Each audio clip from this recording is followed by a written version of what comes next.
Hey everyone, this is Derek Clavin, and welcome to episode 15 of How to Practice Jazz Guitar Efficiently. Now you may have noticed that the title of today's video is the same thing as the name of this channel. You may be thinking, what's up with that? Well, the reason why I did that is I really needed to make some clickbait, bro. But in addition to that, I thought it would be an appropriate title for today's episode because I really see it as sort of like the bridge between everything that I've discussed already and everything that's going to come afterwards. And I want you to understand that the reason why I did originally name this channel How to Practice Jazz Guitar Efficiently is because I really want the primary focus of the content to be around the specific practice habits of what I literally do when I sit down with the guitar to practice. And this may seem obvious, but in my experience, it was figuring out these sorts of things of like literally what to do, not just the ethereal knowledge, that has really led to the biggest difference in my progress. So obviously it was very helpful for me. I wanted to share it with the world because I believe it could be helpful for a lot of other people. Okay? But here's the thing, all the stuff that I talked about so far, while I think it's all very important stuff, in my opinion, doesn't necessarily fall under the specific topic of how exactly to practice or what to literally do, okay?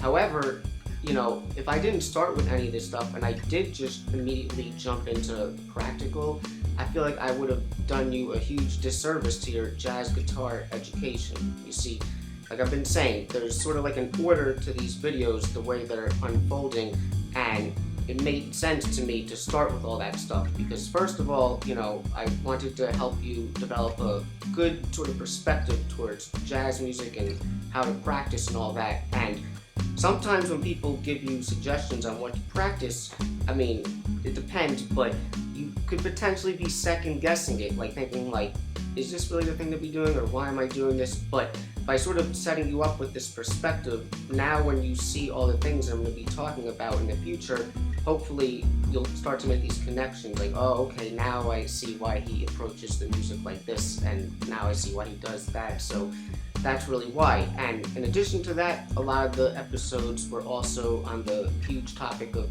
the different ways that I acquire all the practice material. And obviously, we're going to inevitably work on all the material that we acquire, so it made sense to start with that. Okay, so this is why, I usually say if this is the first video that you've ever seen on this channel before, I would really recommend that you go back to episode 1 and watch them in order, because there's a lot of good information in every single one of these videos, and it'll make everything to come afterwards that much easier. Okay? Now, as far as what you could expect coming up, we already discussed a little bit the mind, body, and spirit and how it applies to music, and I mentioned how I could view a lot of the things that I do in practice as sort of falling under the guidelines of one of those three things, like am I developing the mind, the body, or the spirit? And we are going to go into detail on all of those in several videos, and some of that stuff will be included in the next videos that are going to be coming out, but I think that the thing to start with before that would be specifically more jazz or rhythm fundamentals, just things that I think you could start implementing or realizing right away. It's all important stuff that's going to be coming up, but I just believe that this is the stuff to kind of, hammer out before we really go into, all right, well, how do I develop the hands, the mind, and spirit, all that. So that's what you could expect. And as far as these fundamentals go, some of it will be more on the educational side of things, just kind of like telling you how it is as far as like, the history of jazz goes, like things like that. And some of this stuff will be practical stuff that you literally could start practicing immediately. So it's kind of like a combination, but it's all important stuff. Alright? So, other than that, what I really wanted to do for the rest of the episode today is just give you a few general tips that I believe will help make your progress or your practice more efficient if you sort of realize these things, because that's what we're all about. We're about efficiency. And I just want to address this in case you were thinking it. I know that a lot of my videos are long and rambly. That's my style. But the videos are not about efficiency. The practice is about efficiency. And you could think of this like, a doctor who had to go to school and spend all that time learning everything and getting good at everything and internalizing all that information, so that when he or she actually finally does go to practice, they just know what to do and it's efficient because, they have learned everything. So you can see my channel is kind of like that. It's very rambly and it's packed full of information in detail, but if you can internalize all this stuff, and eventually down the line, there's going to be a lot of videos where I'm just kind of going through examples of what I'm practicing, literally doing all the things that I'm teaching you guys, and like I've been saying also, the examples will just more and more of them will reinforce your understanding of all this, okay? So some of these tips may be related to things that I've already said in previous videos, but they'll just be good reminders, and some of them may be new. But here you have a nice consolidated quick list of things that could make your progress a lot more efficient immediately. You could think of me like your guitar personal trainer. Alright, so the first tip that I want to give you guys for more efficient jazz guitar practice is that if you want to be more efficient with your guitar practice, you gotta watch all my videos. Shut up! You're killing me, Smalls. Alright, I'm kind of joking when I say that, but there's obviously some truth to that as well. Like I've already said, that is literally the focus of this channel. I'm trying to make your progress a lot more efficient. I'm trying to eliminate a lot of the clutter so that you don't waste your time practicing stuff that isn't really getting you anywhere. So that's literally what this channel is about. So if you want to get better faster, watch all my videos. Alright, tip number 2, and I mentioned this in one of the videos already, but it's kind of like a general training philosophy, and really what it is that if you want to be efficient in your progress, it's better to do less stuff more frequently than it is to do more stuff less frequently. And for us, the real implications behind that point is really, you don't have to think like you always have to learn the next thing because you think like there's so much information to learn when it comes to jazz. You would be so much better off picking a few things that you're clear about and then just working on them over and over and over again like I talk about, because that's what real practice is. If you're just always going on to the next thing to practice, then you're never really getting good at any of the things that you practiced before that. Okay? So it's really important to start, approaching what you do from this sort of perspective if you're not already. Alright, so that segues perfectly into tip number 3. And really what I want to say here, it sounds kind of funny, but I think that it's very important as jazz guitar players to remember that we are jazz guitarists.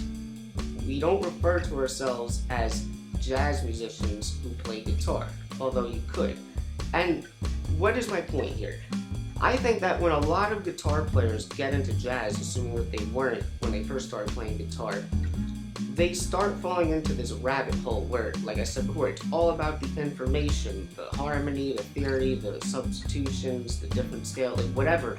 And all that stuff could potentially be important, but I feel like a lot of people forget about the fact that they are guitar players first and foremost. And at the end of the line, all that information is meant to help you be a better guitar player, okay? So what's the point of this? If you don't realize this, you could just be seeking information, you could be transcribing things, you could be listening to things, you could be discovering all these substitutions, but if you don't actually sit and practice things with consistency, like I keep talking about, then you're a fool if you think that you're going to make any real progress, okay? I know I'm being blunt, but it's the truth. Alright, so with that said, now we can lead perfectly into tip number 4, which again, I know a lot of this stuff sounds obvious, but it's important to remember this stuff. Technique, technique, technique, okay? We are guitar players, alright? But we want to make the most results. That should be the thing that you are working on with the most consistency and, the most reps. I've said this in other episodes, but trust me, if you honestly have not practiced technique with extreme consistency, and what do I mean by that? Just to give you a general number, practicing your technique, the same things basically every single day roughly for a year, just for starters, alright? If you've never done anything like that, you have no idea about the potential that you could potentially reach through that practice. So please, don't just think like, oh, I gotta work on this boring technique stuff again. See it like a gym routine, alright? Do this stuff because it's the right thing to do, and it will be one of the most significant things that you could do for your progress, okay? Alright, so tip number 5, this is a simple one, but make sure to not neglect learning tunes, alright?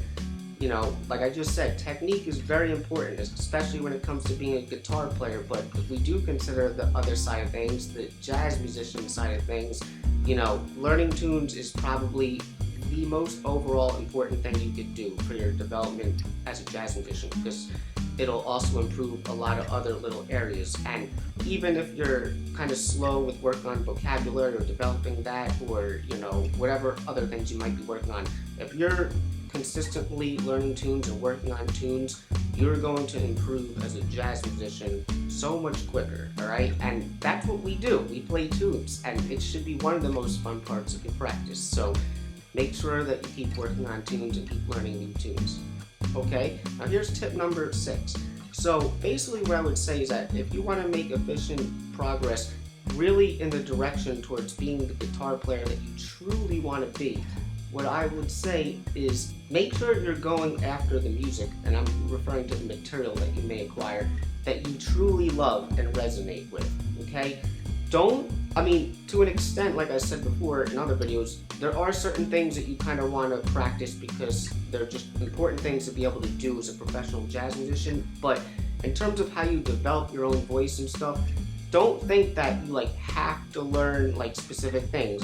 This is a kind of a stupid example, but it's like if you love someone who has more of a modern thing happening, like Lage Lund or something, it's not like I would say don't learn Charlie Christian, but don't think like, oh, I have to learn Charlie Christian to be able to play jazz guitar authentically on any sort of real level or something like that.